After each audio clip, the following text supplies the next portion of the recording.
ધારાસભ્ય ગોવિંદ પરમાર જેમની અંતિમ યાત્રા નીકળી, હૃદયરોગના હુમલાથી તેમનું નિધન થયું। આણંદની ખાનગી હોસ્પિટલમાં સારવાર દરમિયાન તેમનું મૃત્યુ થયું હતું। ધારાસભ્યના નિધનથી રાજકીય વર્તુળમાં શોકનો માહોલ છે। ભાજપના પ્રદેશ અધ્યક્ષ જગદીશ વિશ્વકર્મા પણ પહોંચ્યા, તેમના અંતિમ દર્શન કર્યા। હવે તેમની અર્થીને કાંધ આપવામાં આવ્યો છે। ધારાસભ્યના નિધનથી રાજકીય વર્તુળમાં માતમ છવાયો છે। ગોવિંદભાઈ પરમારની અંતિમ યાત્રામાં જગદીશભાઈ વિશ્વકર્મા પણ જોડાયા।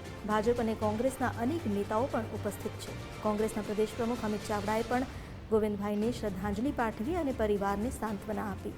હાલ 11 વાગે તેમની અંતિમ યાત્રાનું આયોજન કરવામાં આવ્યું છે અને તેમના નશ્વર દેહને અંત્યેષ્ટિ માટે લઈ જવામાં આવી રહ્યા છે। અર્થીને કાંધ આપવા માટે પણ જગદીશભાઈ વિશ્વકર્મા આગળ આવ્યા અને તેમણે થોડા સમય માટે કાંધ આપ્યો।